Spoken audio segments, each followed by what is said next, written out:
ಇನ್ನು ಸಿಎಂ ಆಪ್ತ ಸಚಿವರ ಡಿನ್ನರ್ ಮೀಟಿಂಗ್ ವಿಚಾರಕ್ಕೆ ಸ್ವಲ್ಪ ಖಾರವಾಗಿ ಉತ್ತರ ಕೊಟ್ಟರು ಡಿಕೆ ಶಿವಕುಮಾರ್. ಡಿನ್ನರ್ ಮಾಡ್ಲಿ ಬೇಡ ಅಂತ ಯಾರು ಹೇಳಿದ್ರು? ಸಿಎಂ ಆಪ್ತ ಸಚಿವರ ಡಿನ್ನರ್ ಮೀಟಿಂಗ್ ವಿಚಾರಕ್ಕೆ ಸ್ವಲ್ಪ ಖಾರವಾಗಿ ಪ್ರತಿಕ್ರಿಯೆ ನೀಡಿದ್ರು ಡಿಕೆ ಶಿವಕುಮಾರ್. ಡಿನ್ನರ್ ಮಾಡ್ಲಿ ಬೇಡ ಅಂತ ಹೇಳಿದವರು ಯಾರು? ಊಟ ಮಾಡ್ಲಿ ಸಂತೋಷ, ನನಗೆ ಯಾಕದೆಲ್ಲ? ಹೊರಗಡೆಯಿಂದ ಬಂದವರನ್ನ ಊಟಕ್ಕೆ ಕರೆದಿರ್ತಾರೆ, ಊಟ ಮಾಡಿರ್ತಾರೆ, ಅದ್ರ ಬಗ್ಗೆ ನಾನು ಯಾಕೆ ಮಾತನಾಡ್ಲಿ ಅಂತ ಡಿಸಿಎಂ ಹೇಳಿ.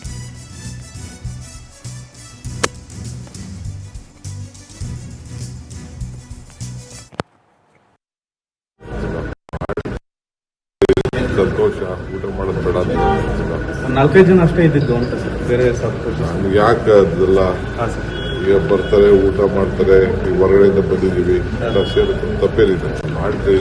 ಸಂತೋಷ, ಊಟ ಮಾಡೋದು ಬೇಡ ನಾಲ್ಕೈದು ಜನ ಅಷ್ಟೇ ಇದ್ದಿದ್ದು ಅಂತ ಸರ್, ಬೇರೆ ಸಂತೋಷ ನಮ್ಗೆ ಯಾಕೆ ಅದೆಲ್ಲ? ಈಗ ಬರ್ತಾರೆ, ಊಟ ಮಾಡ್ತಾರೆ, ಈಗ ಹೊರಗಡೆಯಿಂದ ಬಂದಿದ್ದೀವಿ, ತಪ್ಪೇನಿದೆ, ಮಾಡ್ತೀವಿ. ಸಂತೋಷ, ಊಟ ಮಾಡೋದು ಬೇಡ ನಾಲ್ಕೈದು ಜನ ಅಷ್ಟೇ ಇದ್ದಿದ್ದು ಅಂತ ಸರ್, ಬೇರೆ ಸಂತೋಷ ನಮ್ಗೆ ಯಾಕೆ ಅದೆಲ್ಲ?